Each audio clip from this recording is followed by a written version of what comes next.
Assalamualaikum warahmatullahi wabarakatuh. Kembali lagi di channel Misteri Malam. Kali ini saya akan menceritakan sebuah kisah teror nenek bungkuk di sebuah desa. Malam itu, langit di atas desa Karyasari tampak gelap gulita. Bulan yang biasanya terang seolah enggan menampakkan dirinya. Hanya menyisakan kelihatan petir yang menyambar sesekali dari kejauhan. Desa yang tenang itu tiba-tiba digemparkan oleh isu yang bedar cepat.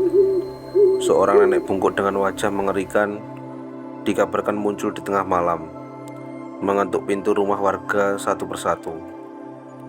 Suasana desa semakin mencekam saat seorang warga bernama Pak Suwandi berlari ke balai desa dengan napas tersengal-sengal. Pak RT yang saat itu sedang duduk bersama beberapa warga di balai desa segera mendekatinya. "Suwandi, ada apa?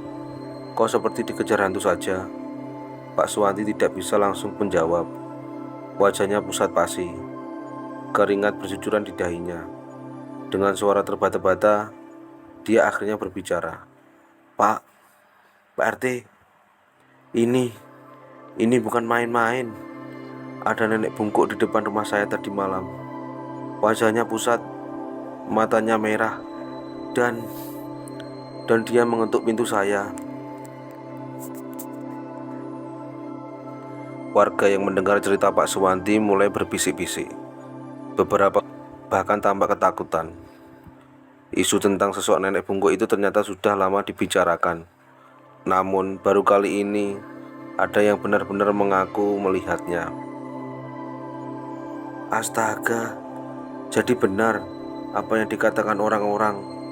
Aku dengar seminggu yang lalu di dusun sebelah ada yang melihat hantu nenek bungkuk juga. Katanya kalau sampai dia mengetuk pintu, pertanda buruk, ujar Bu Surti. Pak RT yang awalnya tenang, kini tampak mulai khawatir. Kita tidak boleh panik dulu. Mungkin ini hanya khayalan, atau ada orang yang sengaja menakut-nakuti kita. Namun, sebelum sempat melanjutkan, tiba-tiba terdengar suara teriakan dari arah rumah Pak Joko, seorang warga yang tinggal tak jauh dari balai desa. Ada yang berteriak, itu dari rumah Pak Joko. Semua warga langsung berlari menuju rumah Pak Joko. Sesampainya di sana, mereka mendapati Pak Joko duduk di depan pintu rumahnya, gemetar dan memegang dadanya. Dia datang. Nenek bungkuk itu datang. Ketuk pintu 3 kali lalu dia menghilang begitu saja. Warga semakin panik. Isu nenek bungkuk yang hanya dianggap dongeng mulai menjadi kenyataan.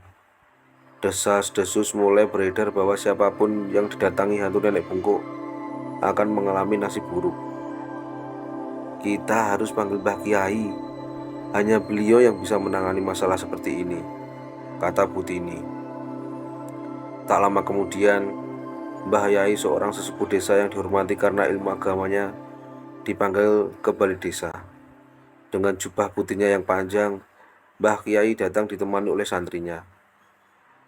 Ada apa ini? Mengapa kalian semua tampak ketakutan? Pak RT segera menjelaskan situasinya. Mbah Kiai, sudah 2 orang warga didatangi nenek bungkuk. Kami tidak tahu apa yang terjadi, tapi kami takut nenek itu dan mengetuk pintu rumah mereka di malam hari. Mbah Kiai mengelus jenggotnya sambil berpikir sejenak. Aku sudah lama mendengar cerita tentang nenek bungkuk itu. Dia bukan manusia biasa, melainkan makhluk gaib yang gentayangan. Dahulu kala dia adalah seorang nenek tua yang hidup sendiri di pinggir desa. Dia mati dalam kesendirian dan kemarahan, sehingga arwahnya tidak tenang. Warga semakin gemetar mendengar penjelasan Mbah Kiai. Apa yang harus kita lakukan, Mbah Kiai? Apa ada cara untuk mengusirnya? Makhluk seperti ini biasanya datang karena ada dendam atau urusan yang belum selesai di dunia. Tapi jangan khawatir, dengan izin Allah kita bisa mengusirnya. Kita perlu berkumpul di masjid besok, membaca doa-doa dan membuat pagar gaib untuk melindungi desa. Malam itu, seluruh warga berkumpul di masjid, dipimpin oleh Mbah Kiai. Suara lantunan doa menggema di seluruh desa. Namun, di tengah suasana khusyuk, tiba-tiba terdengar ketukan keras di pintu masjid. Tok, tok, tok. Tok, tok, tok. Semua orang terdiam. Ketukan itu terdengar sangat jelas di tengah malam yang sunyi. Wajah Pak Sumbandi berubah menjadi pucat. Itu suara ketukan yang sama seperti yang kudengar di rumahku tadi malam.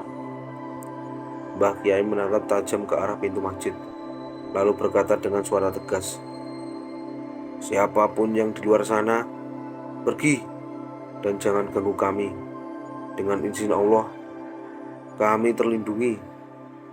Namun, ketukan itu semakin keras, seolah-olah sesuatu di luar sana semakin marah. Warga mulai berbisik, sebagian besar gemetar ketakutan.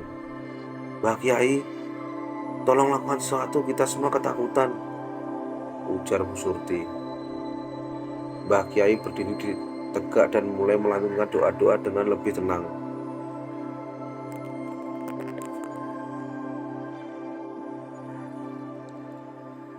Mbah Kiai berdiri tegak dan mulai melantunkan doa-doa dengan lebih lantang.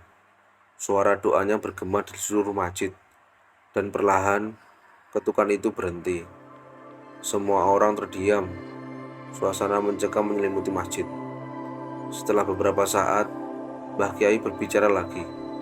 "Kita sudah mengusirnya malam ini, tapi ini belum selesai. Besok pagi kita harus mencari tahu apa yang menyebabkan arwah nenek bungkuk itu gentayangan. Mungkin ada sesuatu yang belum terselesaikan di masa lalunya." Esok paginya, Mbah Kiai, Pak RT, dan beberapa warga mulai menyelidiki sejarah desa. Mereka menemukan bahwa di pinggir desa, tempat tanah kosong yang kini menjadi hutan, dahulu ada seorang nenek tua yang tinggal sendirian. Nenek itu meninggal tanpa ada yang mengurus jenazahnya, dan sejak saat itu arwahnya sering dikabarkan mengganggu warga. Apakah ini penyebabnya, Mbah Kiai? Apakah kita harus mengurus makamnya? Betul, kita harus menemukan makamnya, membersihkannya, dan mendoakannya. Dengan begitu, arwahnya bisa tenang dan berhenti mengganggu.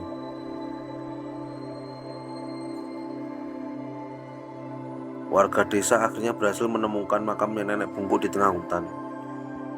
Setelah membersihkannya dan melantunkan doa, suasana desa kembali tenang.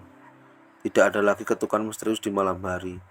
Namun, cerita tentang teror hantu nenek bungkuk itu masih sering diceritakan turun-temurun, sebagai pengingat bahwa kemarahan arwah yang tidak tenang bisa membawa bencana.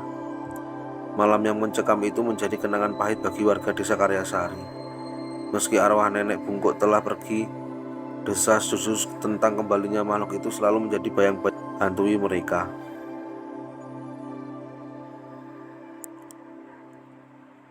Selesai.